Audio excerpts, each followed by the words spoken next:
The Galactic Medical Academy's Xenobiology lab fell silent as Professor Vekthar gestured toward the containment unit.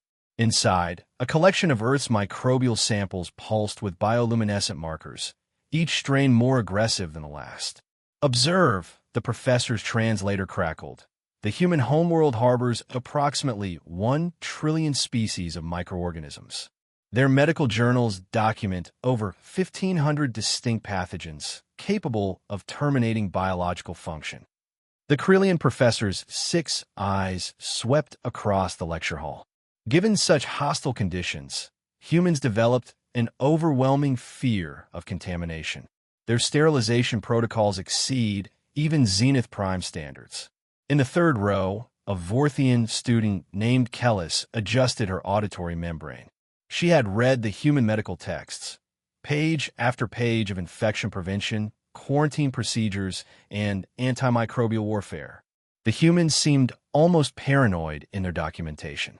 This fear, Vekthar continued, shaped their entire civilization. They wash constantly, fear the smallest injury, and have created elaborate rituals to avoid microbial contact. Kellis made a note on her datapad. It made sense. Any species from such a death world would naturally develop extreme caution. The lecture ended, and students filed toward the practical laboratory where human exchange student Marcus Rodriguez was scheduled to demonstrate wound care protocols. The academy had spent 3 weeks preparing the sterile environment, assuming humans would require absolute decontamination standards. Marcus arrived wearing standard academy clothes, carrying a simple cloth bag. He smiled at the assembled aliens, seemingly unbothered by the 24 species staring at him with a mixture of curiosity and pity. "Hey, everyone," he said casually. "So, I'm going to show you basic human first aid today."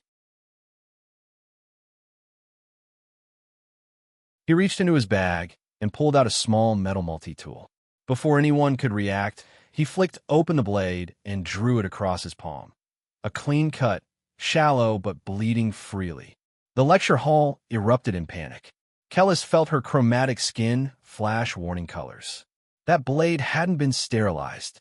The human had just introduced countless pathogens directly into his bloodstream. On her homeworld, such an injury would require immediate medical intervention and days of regenerative therapy. But Marcus just looked at his bleeding hand with mild annoyance. "Oops, went a bit deeper than I meant to," he muttered. Then, horrifyingly, he reached back into his bag and pulled out a small brown bottle. "Anyway, this is how we handle minor cuts." Professor Vekthar moved to call medical services, but stopped when Marcus unscrewed the bottle cap. The sharp, chemical scent made several students recoil. "This is isopropyl alcohol," Marcus explained, as if he wasn't bleeding from a contaminated wound. 70% concentration works best. Some people prefer hydrogen peroxide, but that can damage tissue. Then he did something that would haunt Kellis's dreams for weeks. He poured the alcohol directly into the open wound. His face tightened, and he hissed through clenched teeth. "Yeah, that stings like hell," he said, his voice strained but steady. The chemical burned away blood and whatever microscopic invaders had entered. Kellis could see the liquid bubbling slightly in the cut. You're poisoning yourself," a Trilaxian student stammered. Marcus laughed, while his wound sizzled with toxic chemicals. "Nah, the alcohol kills bacteria on contact. Sure, it damages some of my cells too, but I'll heal. The important thing is stopping infection before it starts." He wrapped his hand with a basic bandage, not even a regenerative one, just compressed plant fibers. "I'll be fine in a few days. Might not even scar."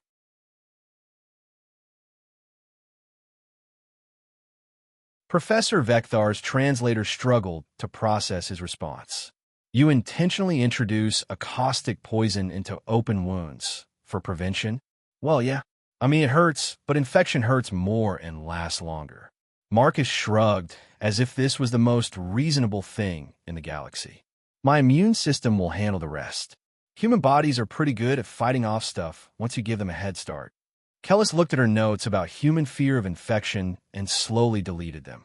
These weren't a species living in terror of their hostile world. They were a species that had learned to fight back with the same ruthless efficiency that their planet had taught them. Humans didn't fear infection. They declared war on it, willing to burn themselves to win the battle. And that, Kellis realized, was far more terrifying than any amount of caution could ever be.